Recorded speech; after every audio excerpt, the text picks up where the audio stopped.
Have you ever found yourself hitting the green when it's de-elevated, but you're short? Even though you shot the flag with slope on, the slope told you to play a number. That was a perfect club. You play that number, you flushed it, but you're short. This is why. Hello everyone, welcome back to my channel. Today, I really want to share with you something that I have found out. I have experienced this in real time multiple times.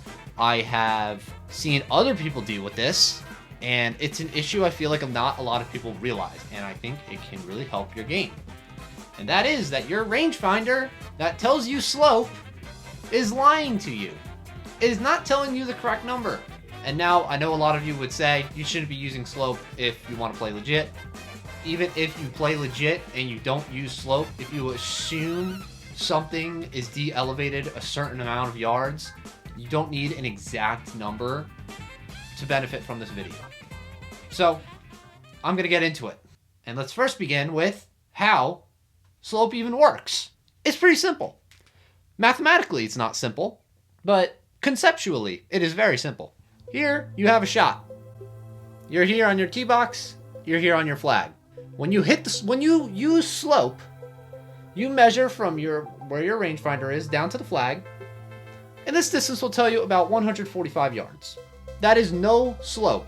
It'll tell you that distance is 145 yards. However, we're going to assume that this is about 10 yards of de-elevation.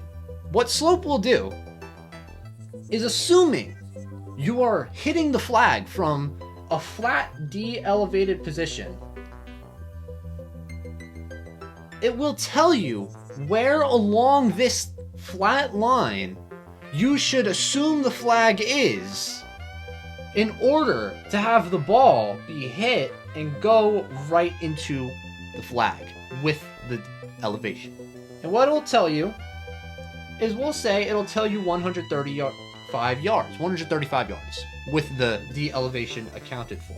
That does not mean this flat line here is 135 yards. What that means is 135 yards is probably like right here. So if the flag was right here, and we're assuming it's right here, then you would just hit it 135 yards. But if you assume it's 135 yards and the flag is right here, then it will keep going into the elevation and hit it 145. That is basically how slope works.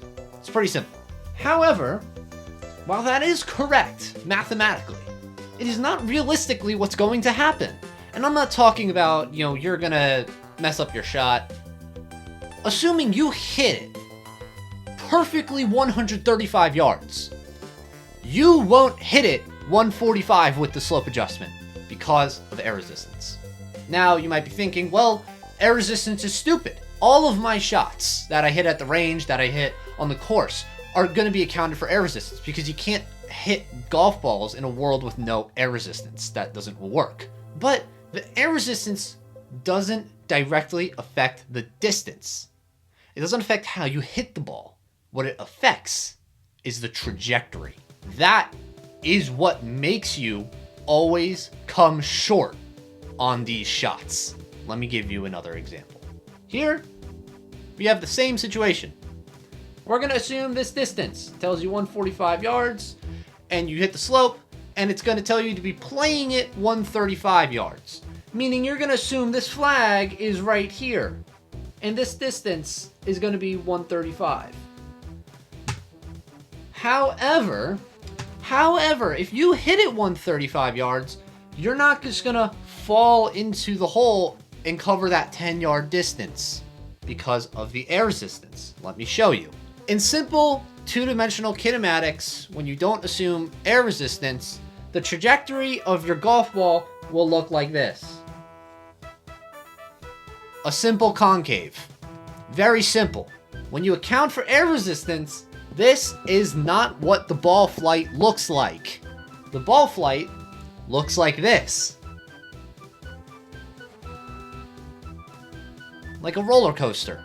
Now, it looks more like this when you have a lower iron, but even with your pitching wedge, which is like about a 45-degree angle, that's what it's going to look like.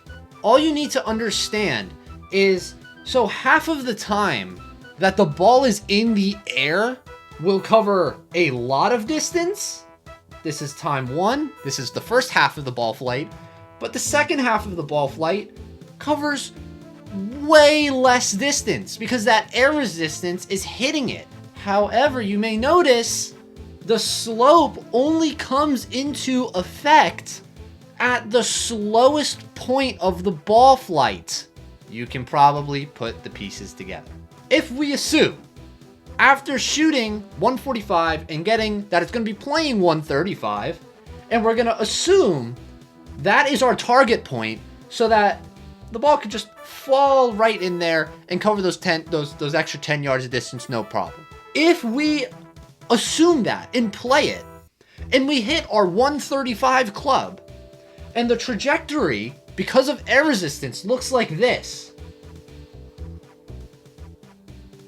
As you can see, when the ball is coming down to cover that distance, it's at its slowest point. So therefore, it will not get there. It will be short. At this point where the elevation changes, the ball flight is at such a steep angle. And because of that, you will always be short. I don't know if you have noticed this when you've played it, but I have, and I've noticed it with other people. Another thing though, I really want to emphasize with this really only comes into big play with like a difference of 10 yards. If you have a slope adjustment of like 5 yards or less, you'll still be short, but you could always swing harder or less than normal to cover that distance. But if you have a difference of like 10 yards, this is really gonna come into play. And one other thing you might notice, does that mean that if this was higher, if this was a higher elevation, should you hit a lower club instead of a higher club like you would with a de-elevating green? If you, let's say, instead of this situation here, you have 145 up here, but it's telling you along this line to play it as if the pin was like right here, which comes out to like 155, and you'd come to do that trajectory, you will be short, you will be long. So yeah, you should lower your club, believe it or not.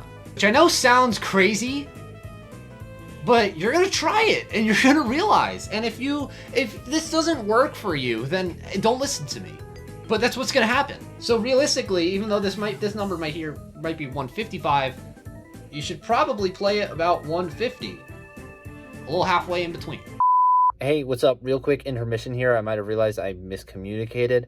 When I say you want to hit like a lower club, you should not be hitting any club that goes lower than the unadjusted number. So in this example I just given you, you should not be hitting a club that goes 145. You should be doing something that goes at least 150 to 155, anywhere in that range. Obviously, there's a bunch of other factors such as wind, humidity that can actually impact whether you want to go 150 or 155, but do not do 145. And in the downhill situation, please do not hit a club that goes 145 on a downhill situation that's telling you 135.